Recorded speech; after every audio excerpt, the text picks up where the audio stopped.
أعوذ بالله من الشيطان الرجيم. بسم الله الرحمن الرحيم.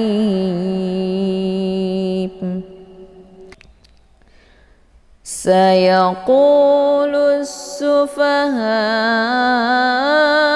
من الناس ما ولاهم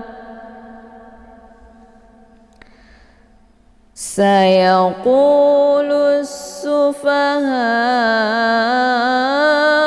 من الناس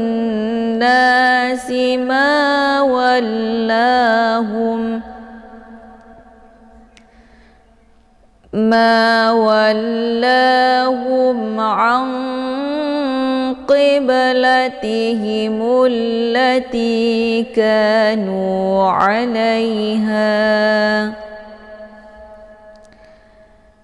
ما ولاهم عن قبلتهم التي كانوا عليها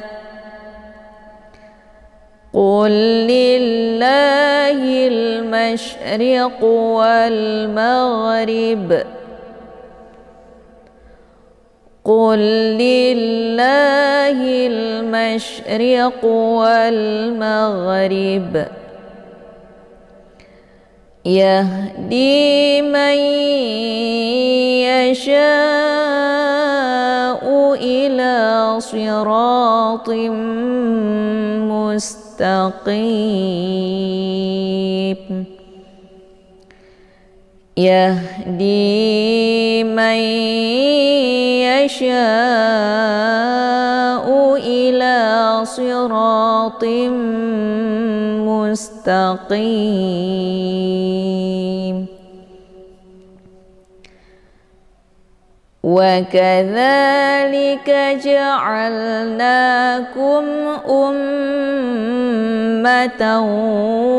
وسطا لتكونوا شهداء على الناس ويكون الرسول عليكم شهيدا ويكون الرسول عليكم شهيدا وما جعلنا القبلة التي كنت عليها إلا لنعلم من يتبع الرسول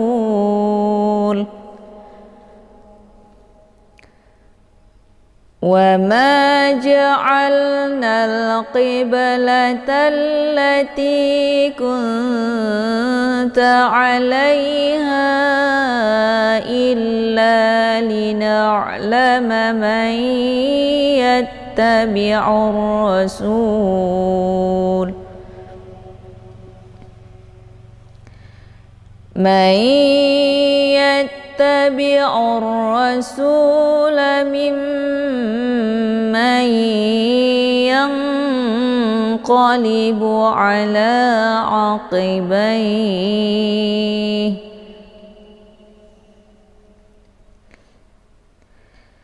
من يتبع الرسول ممن ينقلب على عقبيه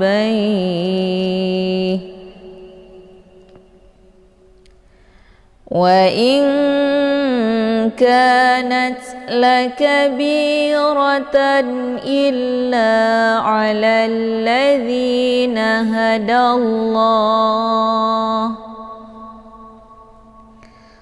وما كان الله ليضيع إيمانكم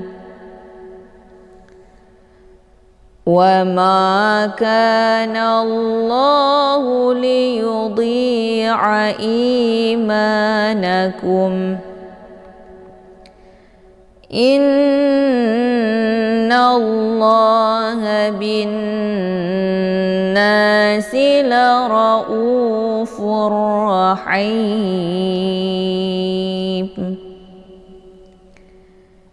إن الله بالناس لرؤوف رحيم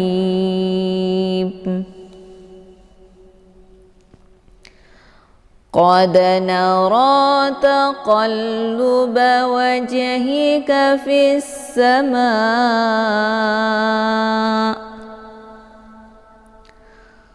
قد نرى تقلب وجهك في السماء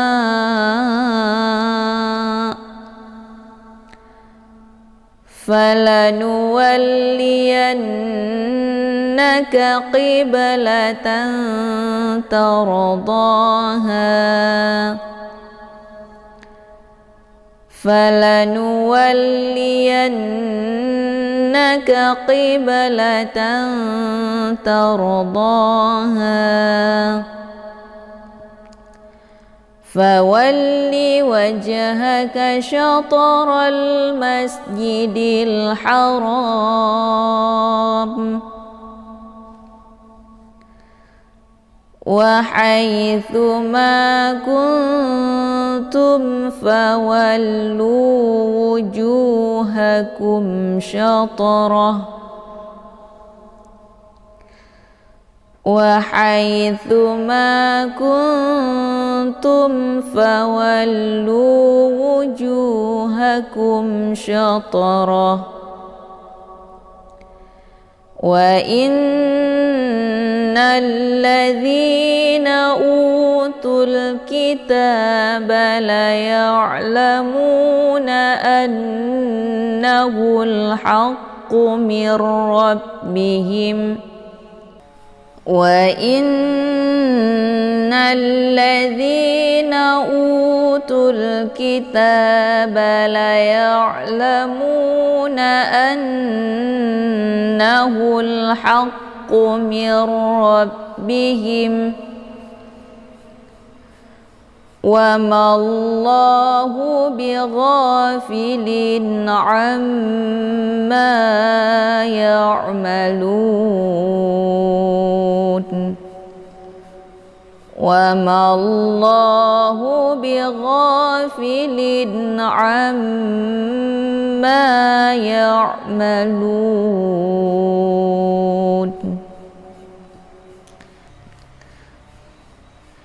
ولئن أتيت الذين أوتوا الكتاب بكل آية ما تبعوا قبلتك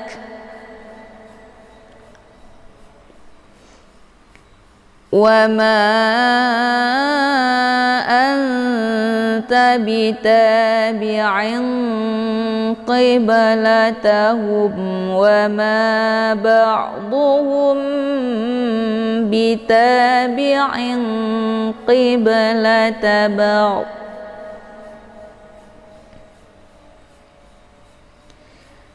وما أنت بتابع قبلتهم وما بعضهم بتابع قبلة بعض ولئن اتبعت أهواءهم من بعد ما جاءك من العلم إنك إذا لمن الظالمين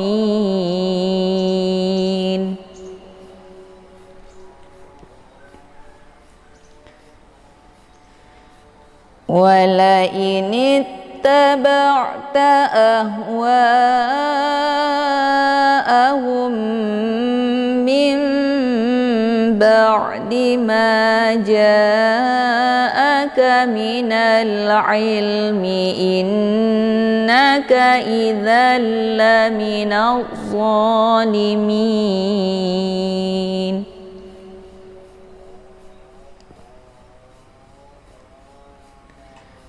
الذين آتيناهم الكتاب يعرفونه كما يعرفون أبناءهم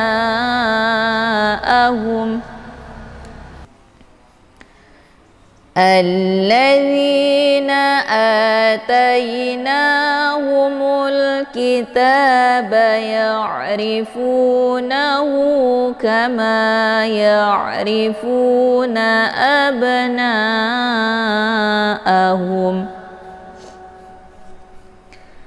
وإن فريقا منهم ليكتمون الحق وهم يعلمون وإن فريقا منهم ليكتمون الحق وهم يعلمون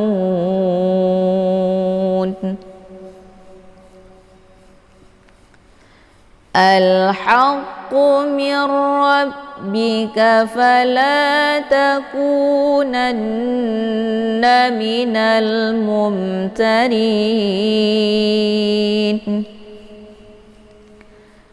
الحق من ربك فلا تكونن من الممترين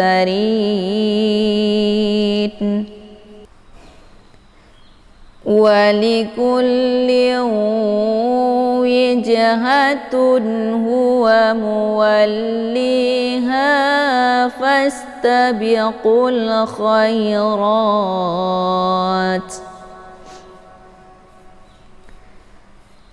أينما تكونوا يأت بكم الله جميعا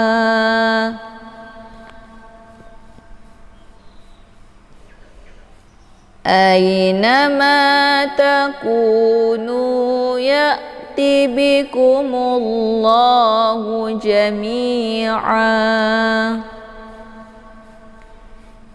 إن الله على كل شيء قدير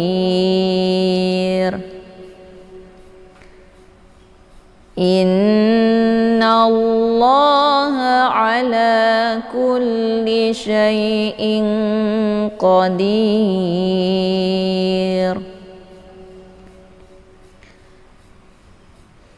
ومن حيث خرجت فول وجهك شطر المسجد الحرام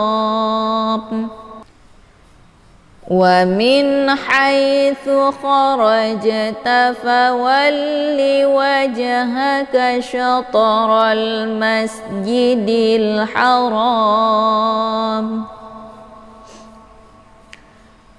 وإنه للحق من ربك وإنه للحق من ربك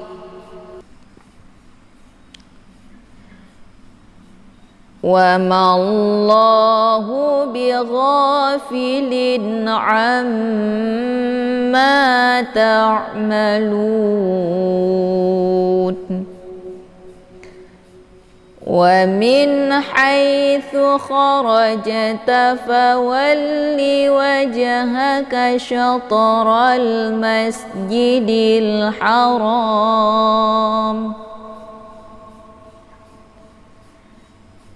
ومن حيث خرجت فول وجهك شطر المسجد الحرام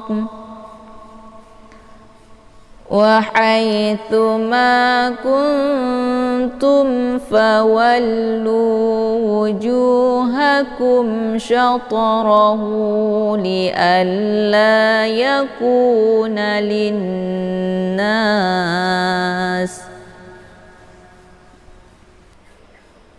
وحيث ما كنتم فولوا وجوهكم شطره لئلا يكون للناس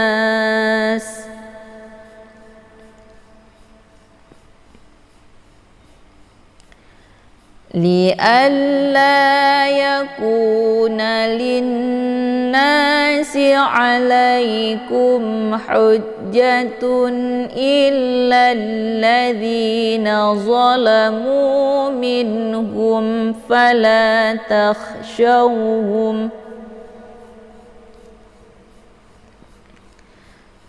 فلا تخشوهم واخشوني ولأتم نعمتي عليكم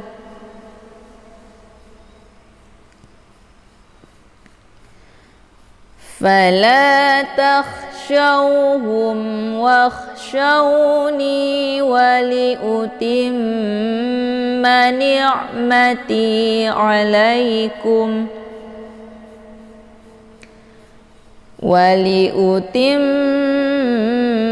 نعمتي عليكم ولعلكم تهتدون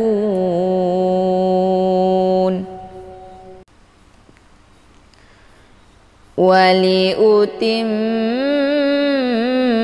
نعمتي عليكم ولعلكم تهتدون كما أرسلنا فيكم رسولا منكم يتلو عليكم آياتنا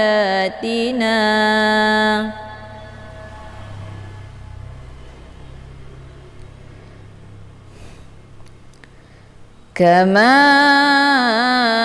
أرسلنا فيكم رسولا منكم يتلو عليكم آياتنا ويزكيكم ويعلمكم الكتاب والحكمة ويعلمكم ما لم تكونوا تعلمون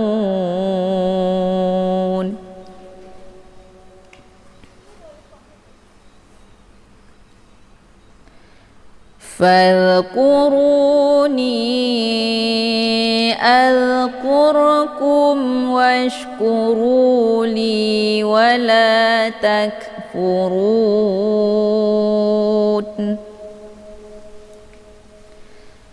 فاذكروني أذكركم واشكروا لي ولا تكفرون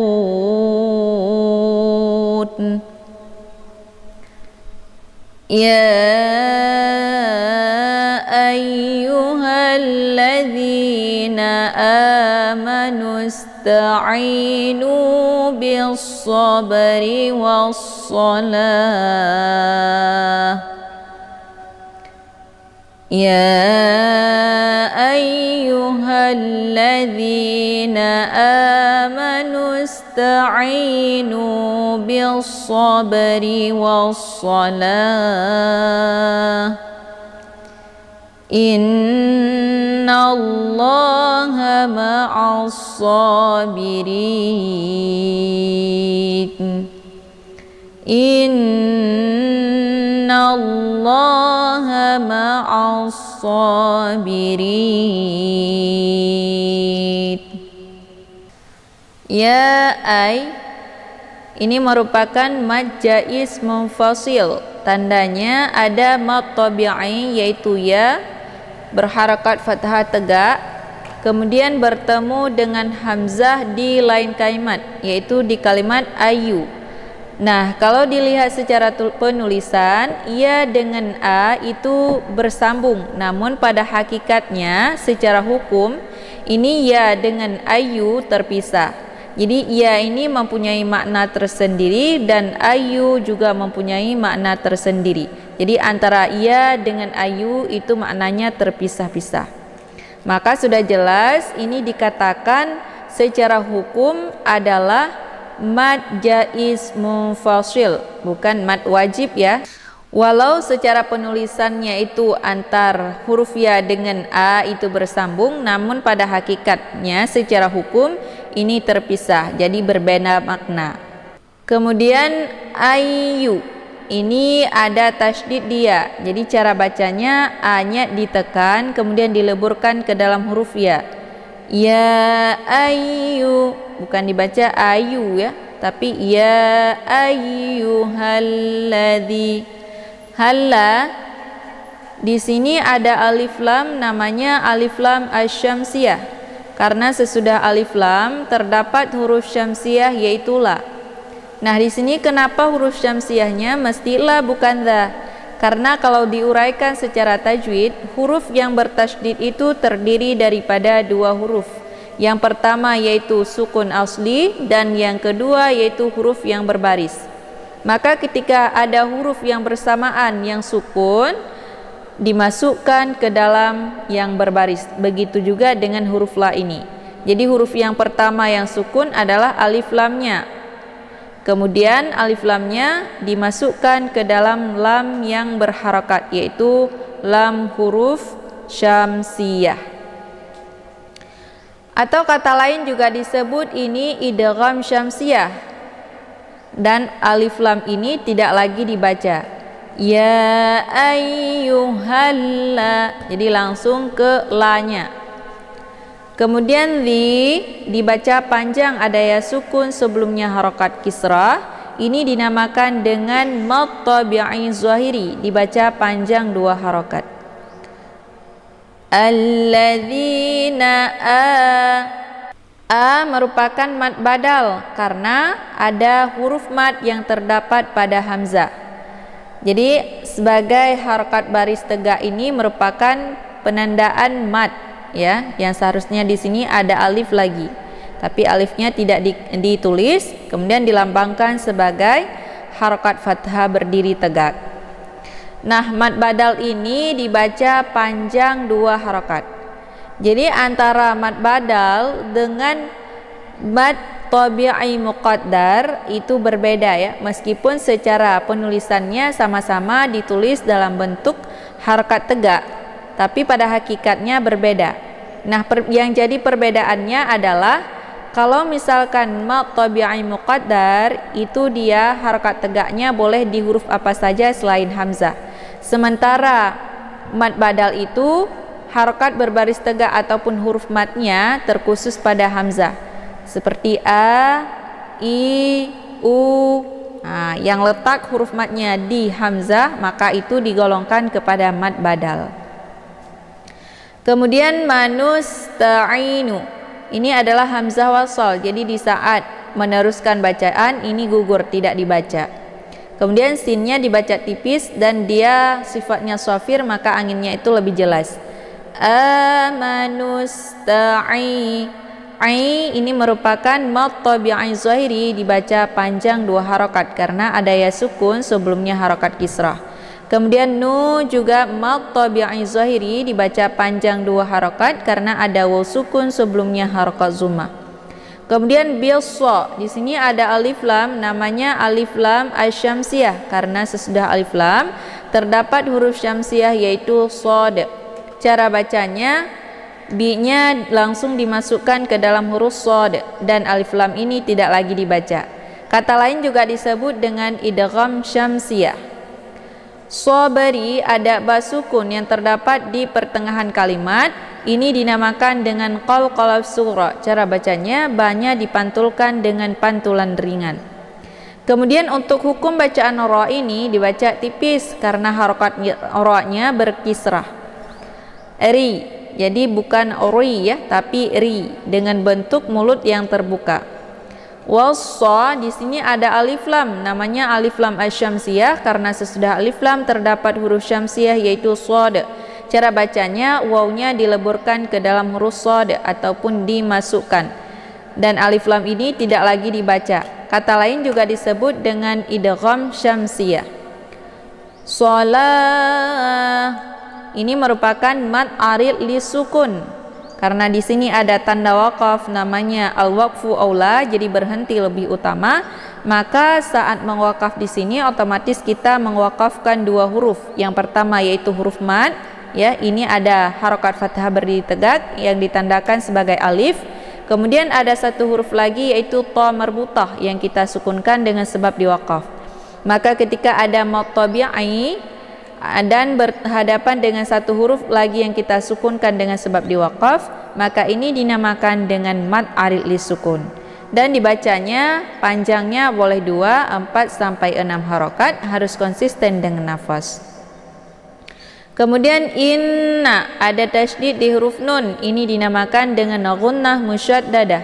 Cara bacanya hamzahnya dileburkan ke dalam huruf nun dengan cara ditekan kemudian ditahan sambil didengungkan. Inna,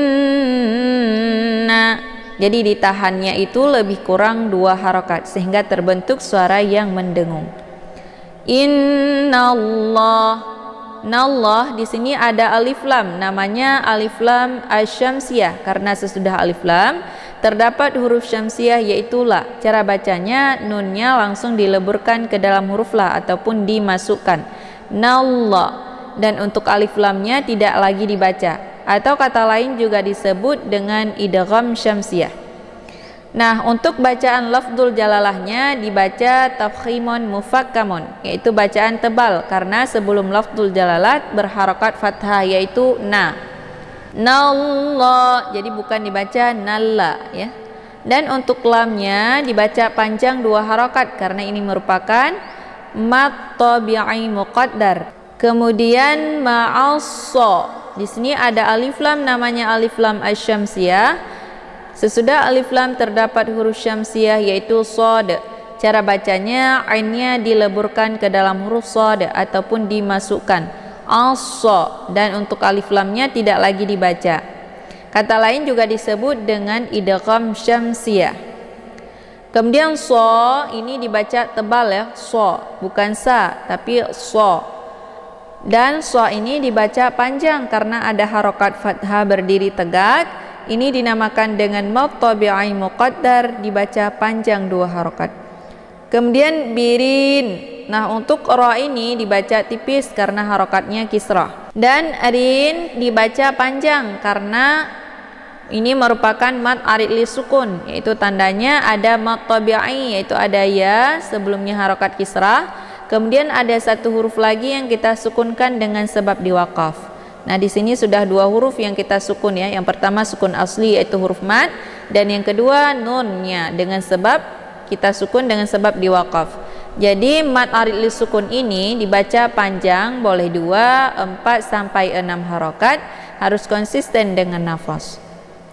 Shadaqallahul azim. Taib, cukup sekian pembahasan kita pada kali ini. Saya akhiri dengan wabillahi taufiq wal hidayah. Assalamualaikum warahmatullahi wabarakatuh.